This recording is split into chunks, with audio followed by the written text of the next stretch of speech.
اس نے کہا مگر کسی نے بھی اس کی بات کا جواب نہیں دیا۔ شہریار سمجھ گیا کہ ان پرندوں میں کوئی ایسا نہیں ہے جو انسانوں کی طرح بولتا ہو۔ امرود کی کاشیں ختم ہو گئیں تو وہ سب خوشی سے چہچہاتے ہوئے اڑ گئے۔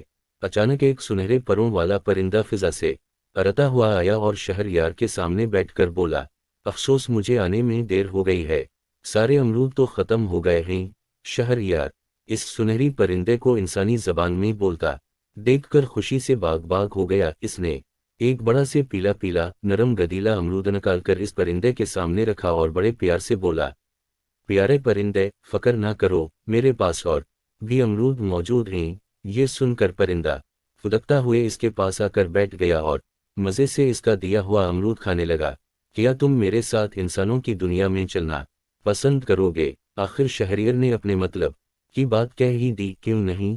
پرندے نے جلدی سے کہا، مجھے وہاں رہنا بہت اچھا لگتا ہے، وہاں امرودوں کے بھی بہت سے باغ ہیں، مجھے امرود کھانا بہت پسند ہے، اگر میں تمہارے ساتھ چلوں تو تم مجھے پنجرے میں تو نہیں رکھو گے؟ مجھے پنجرے میں بند ہو کر رہنا بالکل پسند نہیں ہے، میں تمہاری تلاش میں بہت دور کا سفر طے کر کے آ رہا ہوں۔ ہمارے بادشاہ کی بیٹی تمہیں یاد کر کر کے ہلکان ہو گئی ہے، اس نے کھانا پینا بھی چھوڑ دیا ہے، میں تمہیں لے جا کر اسی شہزادی کے حوالے کر دوں گا، وہاں محل میں تم بہت آرام سے رہو گے، میں اسے بتا دوں گا کہ وہ تمہیں پنجرے میں بند نہ کرے۔ شہریار نے کہا، میں کچھ روز پہلے شہزادی سے مل چکا ہوں، میں شہر شہر گھومنے پھرنے نکلا تھا اور اتفاق سے محل کے باغ میں میری شہزادی سے ملاقات ہو گئی تھی، وہ ایک بہت اچھی اور خوش اخلاق لڑکی ہے، میں بخوشی اس کے پاس رہنے کو تیار ہوں، پرندے نے کہا اور اڑ کر شہریار کے ہاتھ پر بیٹھ گیا۔ شہریار کا مقصد پورا ہو گیا تھا، لہذا وہ واپسی کے سفر پر روانہ ہو گیا۔ پرندہ کافی اونچائی پر اس کے گھوڑے کے ساتھ اڑ رہا تھا، ابھی وہ اپنے ملک کی حدود میں داخل ہوا ہی تھا کہ اس نے سلیم کو دور سے آتے ہوئے دیکھا۔ اس کی حالت انتہائی خراب تھی، اس کا جسم دھول مٹی سے اٹا ہوا تھا اور کپڑے بھی بہت بوسیدہ ہو گئے تھے، اس کا گھوڑا بھی نہایت کمزور ہو گیا تھا۔ شہریار سمجھ گیا کہ پرستان جانے کے لیے سلیم اس پر خطر راستے پر نکل گیا ہوگا جس کے بارے میں بوڑھے نے اسے بتایا تھا۔ سلیم نے بھی اسے دیکھ لیا تھا، وہ اس کے قریب آیا، دونوں ایک دوسرے سے ملے۔ شہریار کے پوچھنے پر سلیم نے بتایا، مجھ سے بڑی غلطی ہوئی جو میں انعام کے لالچ میں اس سفر پر نکل کھڑا ہوا، پرستان کے راستے میں بڑے خطرات تھے، میں بڑی مشکل سے اپنی جان بچا کر بھاگا ہوں۔ شہریار نے اسے اپنی کہانی سنائی اور بتایا کہ اس نے ان بوڑھے میاں بیوی کو اپنے گھوڑے پر بٹھا کر ان کے گاؤں پہنچایا تھا۔ بوڑھے نے خوش ہو کر اس کی مدد کی، جس کی وجہ سے وہ بولنے والا پرندہ حاصل کرنے میں کامیاب ہو گیا ہے۔ وہ پرندہ تو تمہارے پاس نظر نہیں آ رہا، کہاں ہے وہ؟ سلیم نے بڑے اشتیاق سے پوچھا۔ شہریار نے آسمان کی طرف دیکھتے ہوئے اوپر اشارہ کیا۔ سلیم نے دیکھا کہ ایک خوب صورت سنہری پرندہ ان کے سروں پر منڈلا رہا ہے۔ انہیں باتیں کرتا دیکھ کر پرندے نے چلا کر کہا، شہریار جلدی کرو، ایسا نہ ہو کہ رات ہو جائے۔ شہریار نے سلیم کو خدا حافظ کہا اور اپنے گھوڑے کو چلنے کا اشارہ کیا۔ سلیم نے اسے جاتا دیکھا تو بولا، اگر میں ان بوڑھے میاں بیوی کے ساتھ برا سلوک نہیں کرتا تو مجھے بھی بولتا پرندہ مل جاتا، شہزادی کے پاس ایسے دو پرندے ہو جاتے، میں نے اپنی بد اخلاقی کی وجہ سے انعام حاصل کرنے کا موقع ضائع کر دیا ہے، مجھے اپنے برے سلوک اور غرور کی سزا مل گئی ہے۔ یہ کہہ کر وہ بھی اپنی راہ ہو لیا۔ شہریار محل پہنچا تو سنہری پرندے کو دیکھ کر شہزادی گلصنوبر خوش ہو گئی، پرندہ بھی بہت جلد اس سے مانوس ہو گیا تھا۔ شہزادی جہاں بھی جاتی وہ اس کے پیچھے پیچھے ہوتا۔ شہریار کے کہنے پر شہزادی گلصنوبر نے وعدہ کر لیا تھا کہ وہ پرندے کو پنجرے میں نہیں رکھے گی۔ شہزادی گلصنوبر کو خوش دیکھ کر بادشاہ اور ملکہ نے بھی سکہ سانس لیا۔ بادشاہ نے شہریار کی ہمت اور بہادری کی بہت تعریف کی۔ رات ہو گئی تھی، اس لیے بادشاہ نے شہریار کو گھر نہیں جانے دیا اور اسے شاہی مہمان خانے میں ٹھہرانے کا حکم دیا۔ اگلے روز حسب وعدہ بادشاہ نے شہریار کو بہت ساری اشرفیاں انعام میں دیں۔ شہریار نے اس کا بہت شکریہ ادا کیا اور اشرفی و قاتیلہ اپنے گھوڑے پر رکھ کر محل سے رخصت ہونے لگا۔ شہزادی گلصنوبر اپنے سنہری پرندے کے ساتھ اسے خدا حافظ کہنے آئی۔ شہریار محل سے نکلا تو اس کا رخ اپنے گھر کی جانب نہیں تھا، وہ بڑی تیزی سے اپنا گھوڑا دوڑاتا ہوا اس بوڑھے